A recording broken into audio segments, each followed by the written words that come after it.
Hey guys, so Molly's been bathed, she's been towel dried and squeegeed, so we're going to get the forced air dryer and get some more water out of this coat.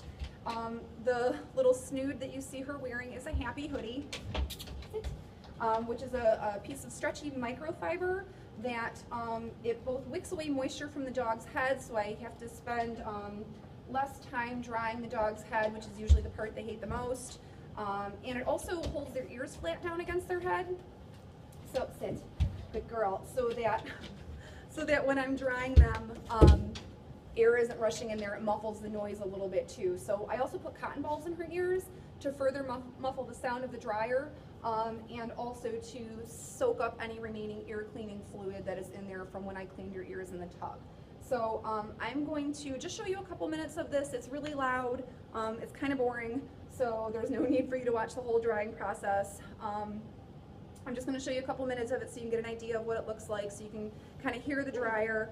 I'm going to put my hearing protection on myself, and then we'll get started.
There's a lot of fur flying in here. I don't know if you can see.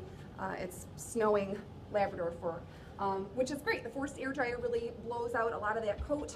It will save us some time on brushing, and if we have a dog that sheds heavily like our labs, it gets a lot of that fur out. So the more fur that your dog leaves in here, the less they're going to leave on your furniture. So I try to be really thorough with that and get all of the dead undercoat out that I can. So Molly doesn't mind the forced air dryer too much. She doesn't love it.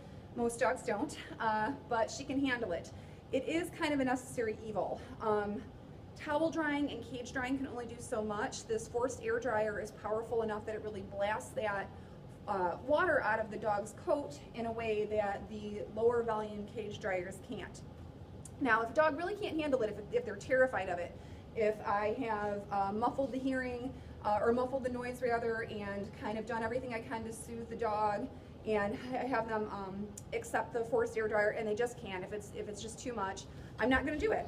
I like to be able to at least get a preliminary pass with the forced air dryer to get out a little bit of the water before they go in the cage, because I don't want them to sit in the cage for hours either. But if the option is terrifying the dog with the forced air dryer, or just going ahead and having them cage dry, then I'm going to cage dry.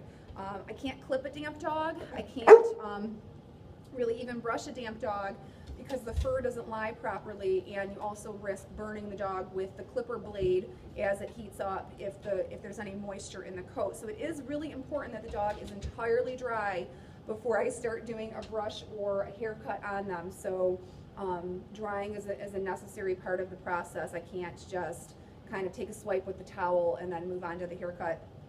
I got to get that fur really, really dry. So I'm going to finish drying Molly, and then we'll go on over to the table and I'll show you how I'm going to shave her pads out and how we do the brush out with the Furminator to get even more fur off of her. So